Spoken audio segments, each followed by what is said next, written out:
دخلنا في الجد والعشرة الأواخر وصلوا، وأنا جاي لك بقى 3 حاجات اوعى تعملهم في العشر الاواخر من رمضان مهما كان حالك. فارد سجادتك ما لمتهاش وختمت القران 100 مره، او كنت شيطان رمضان ابليس باسك من هنا ومن هنا قبل ما يتسلسل وقال لك وصيتك البني ادمين، لانك لو عملت اي حاجه من ال3 دول رمضان كله راح منك يا حبيبي. السلام عليكم ورحمة الله وبركاته، حبايب قلبي أهلا بكم. وابتداء من ليلة 21 بإذن الله تبدأ العشر الأواخر من رمضان، التوقيت اللي فيه ليلة لو قامها غفر له ما تقدم من ذنبه. والنبي صلى الله عليه وسلم قال عن ليلة القدر أنها من حرم خيرها فقد حرم، محروم اللي تفوته ليلة القدر. قال عنها صلى الله عليه وسلم من قام ليلة القدر إيمانا واحتسابا غفر له ما تقدم من ذنبه، ربنا سبحانه وتعالى يغفر له ما سبق. قال عنها عز وجل ليلة القدر خير من 1000 شهر. ليلة القدر مش تساوي 84 سنة عمل، لا يا حبيبي، ده ضرب مثل للتقريب، ولكنها أكتر من كده بكتير، يمكن تطلع 1000 سنة أو مليون والله أعلم. ليلة كفيلة تغير حياتك كلها، مش بس في الدنيا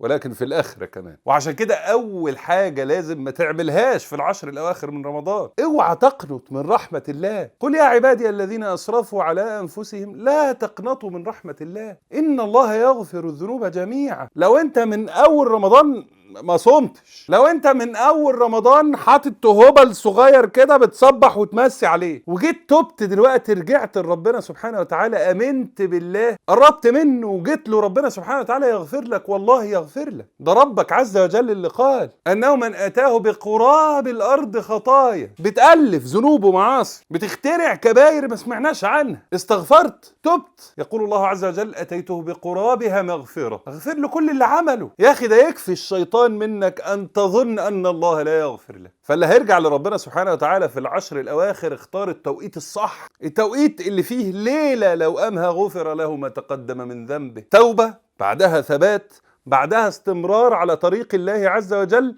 بعدها جنات النعيم بإذن الله. فلو انت حائز على نوبل في الذنوب والكبائر، حان وقت الرجوع يا أخي، ولا تقنط من رحمة الله. وتعال احكي لك عن واحد كان من شياطين الإنس وانتهى أمره إنه عابد الحرمين، كانوا بيسموه كده. الفضيل بن عياض كان قاطع طريق، كان يقف في طريق الناس يسرقهم ويهددهم ويروعهم، ومش بس كده، ده كان يعشق جارية في الحرام. وفي يوم من الأيام وهو بينط السور عشان يروح للجارية التي يعشقها في الحرام، سمع واحد بيصلي بيقرأ القرآن، بس قلب بقى من القلوب اللي مفيش منها، فهو بيقرأ يقول ألم يأن للذين آمنوا أن تخشع قلوبهم لذكر الله. سهم طلع من لسان مؤمن أصاب قلب عاصي، قتل جواه الشر وقتل جواه الذنوب، قتل جواه الكبائر، قتل جواه البعد عن الله. فالفضيل بن عياض قال بل أنا يا رب، أنا يا رب، وتاب توبة بعد مئات السنين من وفاته، جاي أحكيها لكم، ويسمى عابد الحرمين. فمهما كان ذنبك ارجع لربنا.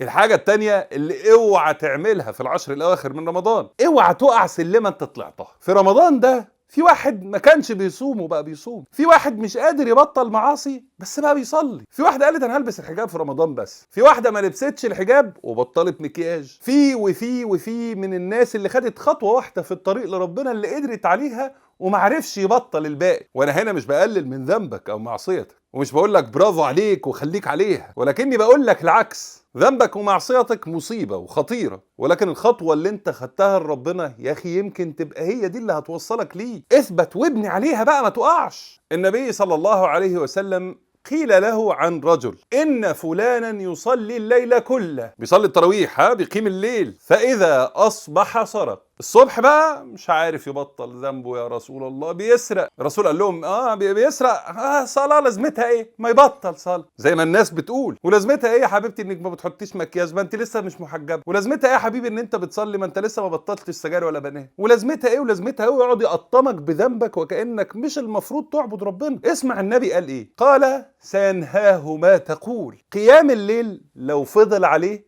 لو ثبت عليه، لو فضل على السلمة دي وما نزلش، بإذن الله هبطل ذنبه. فاثبت يا اخويا على الخير اللي وصلت له، اثبت يا اختي على الخطوة اللي خدتيها، ولكن اوعى تتصالحوا مع الذنب ولا تقبلوه ولا تصروا عليه ولا تصمموا ان انتوا تفضلوا فيه. وان ما كناش هنرجع لربنا في العشر الاواخر هنرجع امتى؟ يا رب توب علينا وخد بايدينا يا رب العالمين. اما بقى الحاجه الثالثه اللي اوعى تعملها في العشر الاواخر من رمضان، ودي مخصوصه للناس اللي كانت شغاله من الاول زي الفل، اوعى تنظر لعبادتك بعين العجب، ان انت تقول يا سلام شوف يا اخي الواحد ختم كم مره وصلى كم ركعه وقام الليل ازاي، انا الحمد لله ما قصرتش من اول رمضان، فما بالك بقى في اخر رمضان؟ ده انا هعمل ايه؟ ده انا العشر الاخر دول هعمل وهسوي. وقد اصاب قلبك حاجه كده انك شايف نفسك ضايق طعم عبادتك، حاسس انك المؤمن اللي مفيش منه اتنين. اوعى تعمل كده. ربنا سبحانه وتعالى يقول ولا تمنن تستكثر، انك تبص لعبادتك انها كبيره وتبدا تمن على ربنا بيها، انه يعني شوف انا بعمل ايه بقى من العبادات. ابن القيم يقول رب طاعه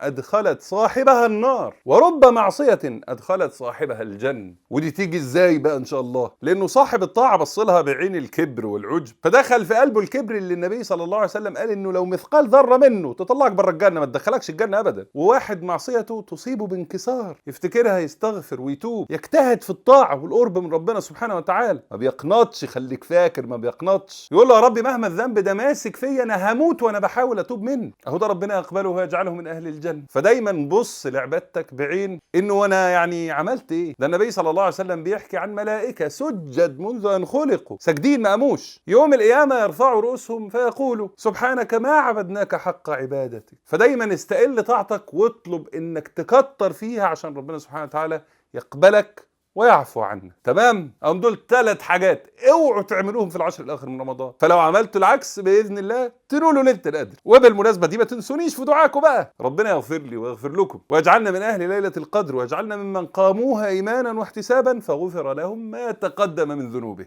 والى هنا ايها الاحباب انتهى الفيديو بتاعنا النهارده. قبل ما تمشي لك الفيديو لايك لصفحه الفيسبوك، سبسكرايب على اليوتيوب، فولو على الانستجرام، شير في الخير، الدال على خير كفاله. اوعى تكون بتتفرج من غير ما تعمل سبسكرايب، قربنا على 2 مليون يلا بينا. اما للدعم على باتريون فلينك الدعم في اول كومنت على الفيسبوك او كومنت على اليوتيوب في الديسكربشن على اليوتيوب. انا بحبكم في الله، تابعوني على هاشتاج رمضان مع امير 2023، وفي العشر الاواخر هنعمل شغل باذن الله ربنا سبحانه وتعالى يتقبله منا، ونبقى انا وانتوا لبعض عون على اننا نعيش العشر الاواخر صح. جزاكم الله خيرا، وكان معكم امير منير، والسلام عليكم ورحمه الله وبركاته.